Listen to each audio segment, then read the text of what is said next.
Hello and welcome to Nestology, where we help you make the best of your nest. I'm your host, Jessica Russell. And I'm Shelley Connell.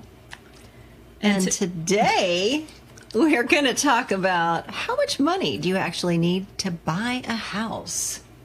Yeah, some of these may surprise you. We see this a lot. Yeah, absolutely. So, a lot of people tend to think that, hey, I need 20% down, and that's not the case. Yeah.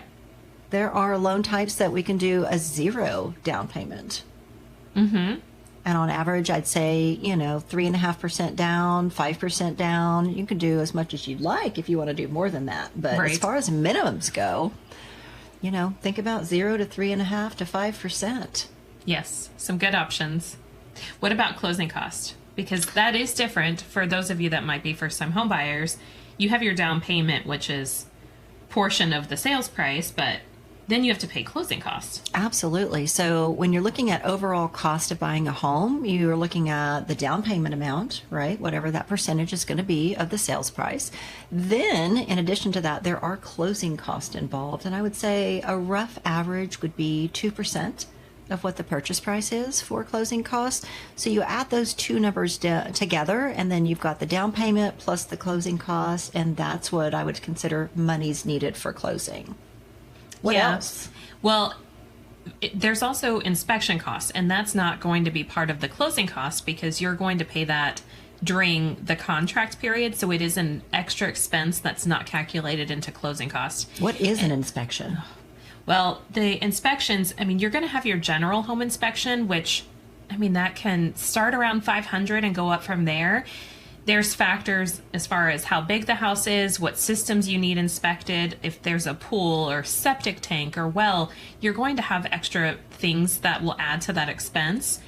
But then you want to prepare even more because say the general inspector comes out and says that there's a sign of foundation issues or something else.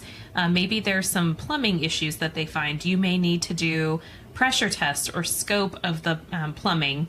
You may need to have a structural engineer come out to look at the foundation, and these all can be hundreds of dollars more. But this is a huge investment. If you're buying a $400, $500 plus $1,000 home, a few $100s to make sure that your investment is solid is really important. Absolutely. And that's paid separately than the closing cost and the down payment. Yep. So you would be paying that right after you go under contract whenever you start your inspections. Okay. And how fast do they normally do that? Usually we will do inspections within the first few days going under contract. So usually we get about a week time frame in a contract to do inspections and negotiate any repairs. So it's going to be very quick and you need to have that money. Coming back real quick, when we talked about closing costs, you mentioned about 2%. I've had some people ask what that covers. Do you mind diving in a little bit to what the closing cost? What are they paying for with that 2%? Because I know what it covers, but then I have people asking, when do I order, the appraisal and survey, and so.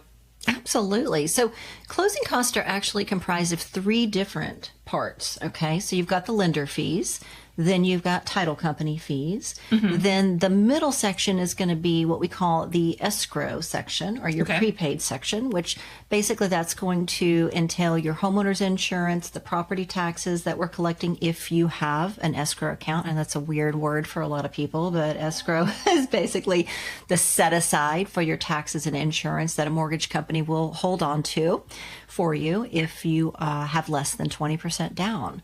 So the closing costs then are going to vary based upon the sales price of the home, right? Because taxes are going to be a little more pricey on a higher end home than they would be a little bit lower end home. Right. So those are the 3 different parts. And at time of pre-approval, really on the mortgage side, we are estimating 2/3 of that, basically. I know what my fees are, but I'm estimating the title company fees and also taxes and insurance, etc.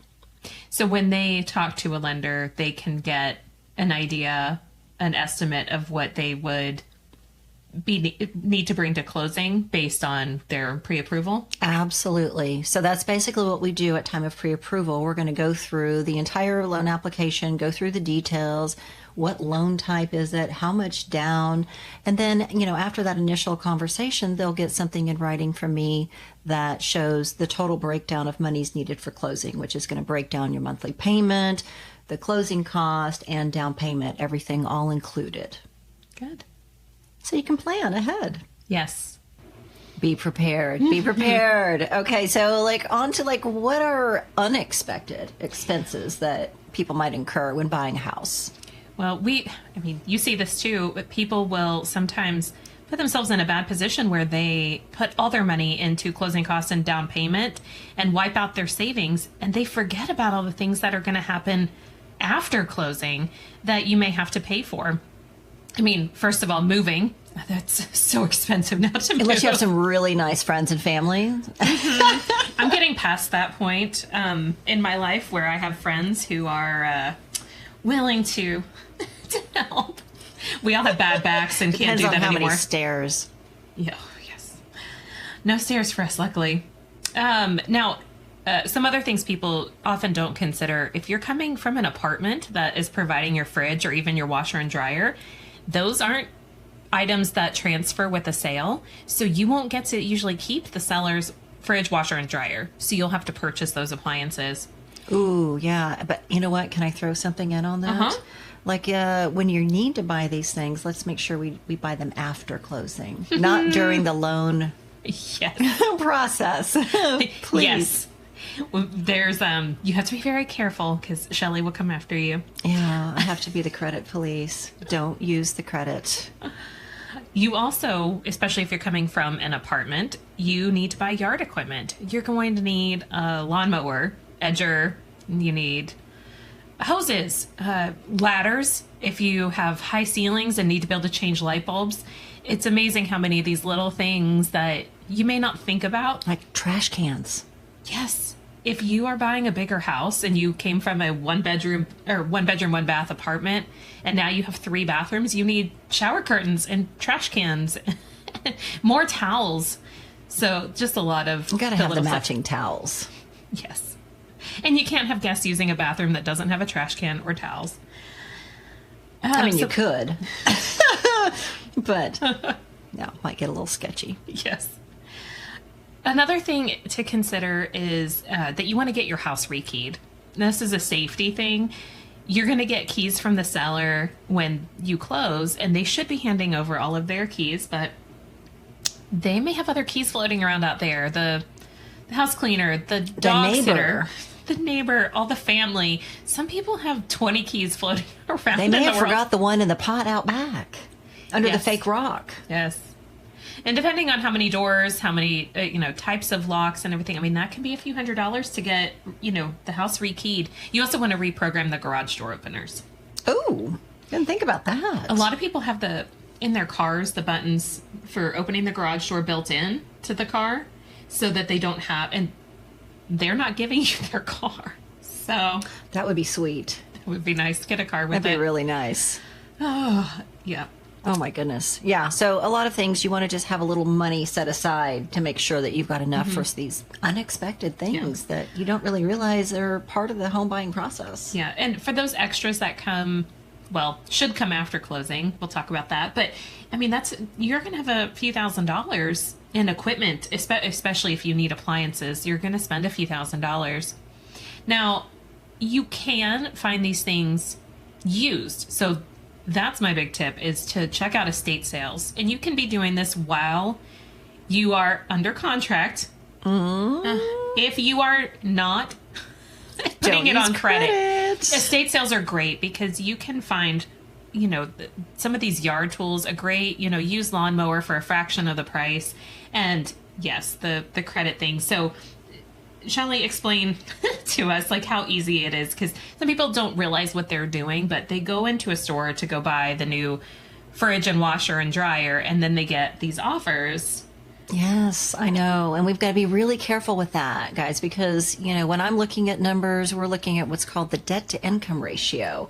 And so the amount that's on the credit, that's going to reflect a minimum monthly payment. And if that number changes substantially, that could change like the pre-approval and the loan approval process. So, I'm always trying to tell people, it's like, hey, don't go buy the things. I know, we've got a holiday coming up and everybody wants to go shopping and buy the things on sale. Fine if you've got, cash to do that. But I always recommend, well, especially don't buy a new car. That's happened. But you don't buy a new car, don't put new things on credit, just try to hold off. And then just kind of a little side note on that, when people are doing shopping these days, we've seen these little, pay over time options. Those things like Affirm, Klarna, those kind of things where you have the option for multiple payment options when you're just buying something online can really kind of jack up a pre-approval. So it's a good idea to think about all these things ahead of time. Yeah, and it doesn't always click that when you get that offer that they say you can make this in 3 or 4 payments, or if they say save 10% today by getting this card, and they just do it because it's great, 10% off, but they're not realizing that that's a new line of credit now that you've just opened. And we do check that again. Yes. Before closing. Everything gets checked before closing. Yes, So, we do. Yeah, just be careful of those. And that's why I say, if you have the cash to do it, check out estate sales and don't spend your down payment money. But those are a great way to find some nice used items that can save you some money. I think that's a really great idea. The other thing is, if you are especially first-time home buyer and you need a lot of these things, I actually found that just like you can have like a baby registry or a wedding registry, you can do a new home registry. What? Yes. I found it's, there could be multiple options, but I found on myregistry.com that they offer a new homeowners registry, which I love that. Gosh, you can put all this stuff that you amazing. need, and maybe your family can help contribute to some of these things or buy you some of those new towels that you need for the guest bathroom. Yes. Oh my gosh, that's a fabulous idea. I would much rather somebody come bring me a new ladder when I buy a house versus, something that I don't need. A fruit basket. My goodness, yes. Or cookies or treats. I want the ladder. Yeah. And the tools, whatever it is. Yeah. All the things for the house. Yes. Well, another thing that I would like to talk about is the monthly payments, because we see it a lot where people will kind of buy at the top of their budget, and the monthly payment that they're looking at, they don't realize that could change. So this is a common one. So your mortgage payment, you have principal and interest, and then taxes and insurance. And I see it all the time where people wonder why their payment went up year after year. They're like, I have a fixed rate. And right. What they don't realize is the fixed portion is only the principal and interest. Yep. So your taxes and your homeowner's insurance can change over time. Right.